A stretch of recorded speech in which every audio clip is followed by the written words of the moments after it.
Camaradas e amigos, desde logo uma palavra de agradecimento pela vossa presença, sobretudo pelos contributos, testemunhos e reflexão que trouxeram este debate sobre uma matéria de indiscutível importância: o papel dos transportes públicos e o direito à mobilidade. Tema sempre relevante em si mesmo, mas que conhece uma enorme atualidade no momento em que se concretiza uma significativa redução do custo no seu uso, avanço tanto mais valoroso quando associado ao alargamento do acesso a esse direito. Compreenderão que não repita muitas das matérias que tão documentalmente e de forma expressiva aqui estiveram presentes nas intervenções realizadas. Optarei, assim, nestas palavras que encerram este debate, por deixar colocados alguns sublinhados que, mais do que conclusões, são, sobretudo, elementos de registro político e de perspectiva para a nossa intervenção futura. Começo, naturalmente, pelo alargamento do passo social intermodal a todos os operadores, a todas as carreiras e a toda a área metropolitana de Lisboa, comum a uma redução significativa do preço. E começo por aí justamente porque se trata de uma medida de enorme alcance e significado, pelo que incorpora da afirmação do direito ao uso do transporte público e pelo que acrescenta e devolve de direito e liberdade de circulação não limitado ao utilitário transporte, trabalho, casa-trabalho ou casa-escola. Pelo que representa de ganho efetivo nos rendimentos de centenas de milhares de famílias. Pelo que pode contribuir também do ponto de vista ambiental para responder a problemas decorrentes do uso intensivo do transporte individual. Feito este sublinhado, importa lembrar, e com toda a verdade, porque é de inteira justiça fazê-lo, que esta medida é inseparável da intervenção determinada do PCP, que ao longo de mais de 2 décadas, também com a ação e luta dos utentes, se bateu pelo alargamento e valorização do passe. Não temos de nos pôr em bicos de pés para poder afirmar que este é daqueles avanços inseparáveis da nossa intervenção, inseparável da nova fase da vida política nacional, que com a nossa iniciativa abrimos e tornamos possível, inseparável da continuada intervenção política e institucional que, pelo menos desde 1997, desenvolvemos. Para os que me dizem que o passe, designadamente o passe social intermodal, criado em 76, na sequência da Revolução de Abril, não corria riscos nem estava em perigo, só se pode anotar e concluir que não conhecem a realidade.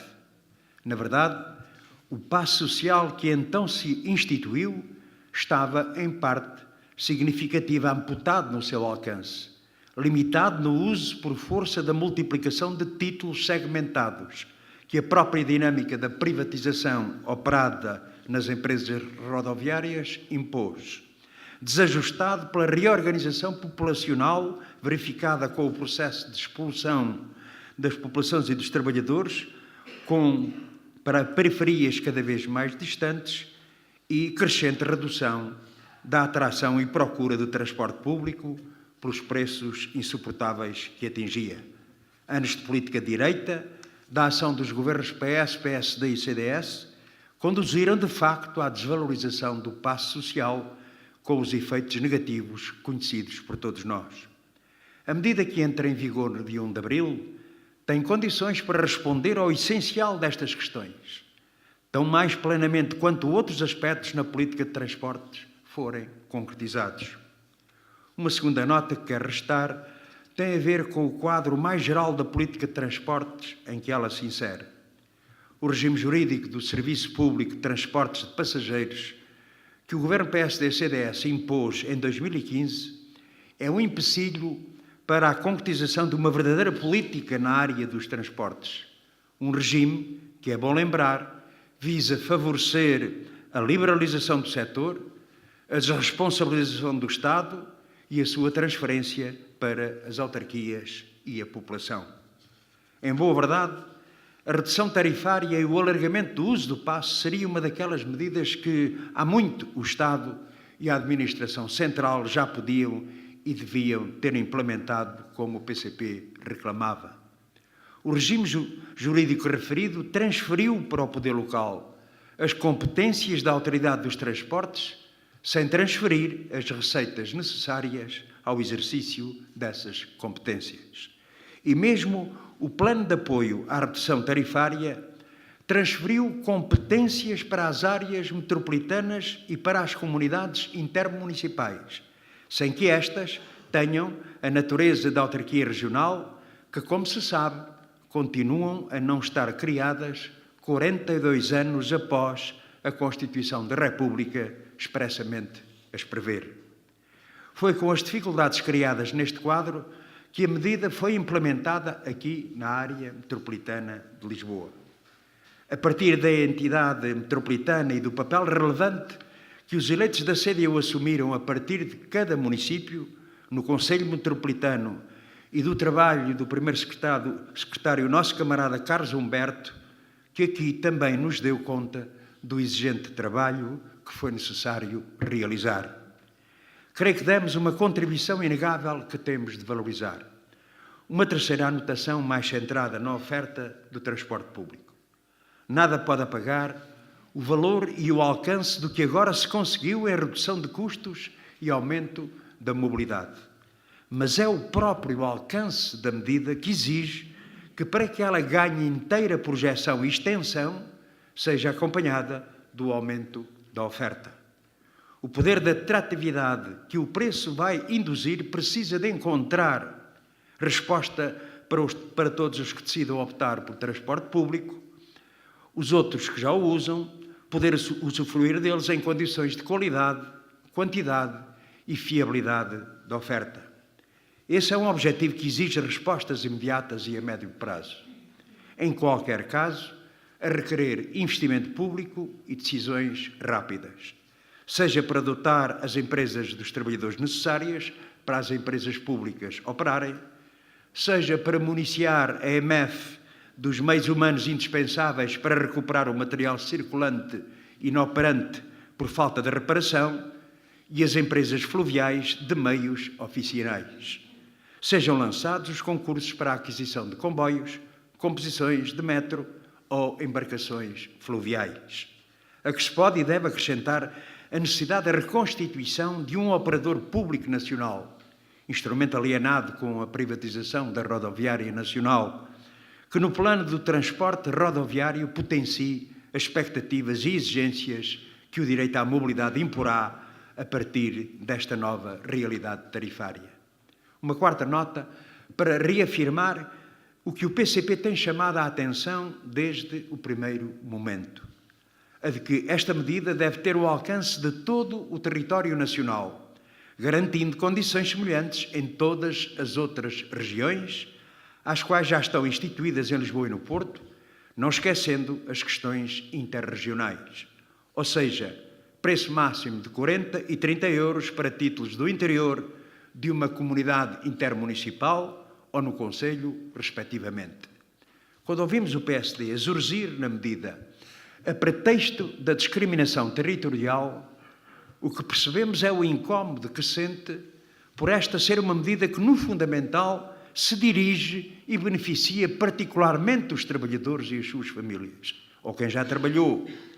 Sim, porque quando é para todo o país pagar os desmandos da banca, aí ninguém ouve rio a protestar que são os contribuintes do interior a pagar. A medida é para todo o país. Está nas mãos dos municípios, aliás, curiosamente, por força de uma lei do PSD e CDS, darem a sua contribuição para responder a esse objetivo. Rui Rio deveria cuidar de tratar dos seus eleitos, dos eleitos do PSD, de dar resposta que as populações destes concelhos têm direito. Uma quinta e penúltima observação.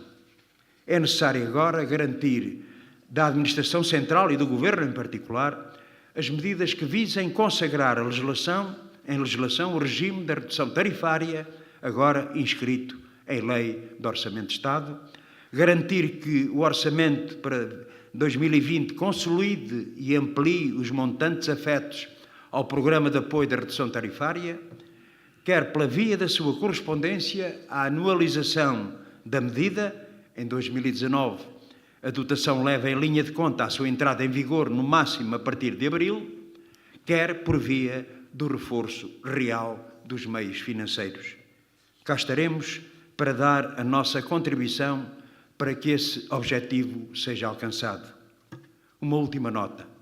Uma política alternativa patriótica e de esquerda tem que olhar para a política de transportes e para o direito à mobilidade como uma questão estratégica. Desde logo, porque esse é um direito fundamental dos trabalhadores e do povo que tem consagração constitucional.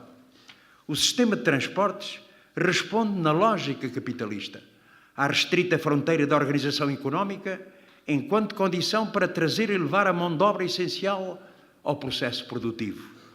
Por essa razão, bem se pode dizer que é legítimo defender que o transporte público deveria ser crescentemente desmercantilizado e ter como objetivo ser, no essencial, gratuito, assumindo o Estado, em particular o capital, os custos do funcionamento do sistema. Mas, sobretudo, porque uma política alternativa centrada no interesse público tem de ser desamarrada da estreita visão do transporte olhando a partir do económico, para o ver e garantir como um direito mais geral, inerente à vivência social, ao acesso à fruição e ao acesso aos bens culturais, com as suas inegáveis vantagens de melhoria das condições de vida e de proteção ecológica e ambiental. Muito obrigado pela vossa participação e proposta.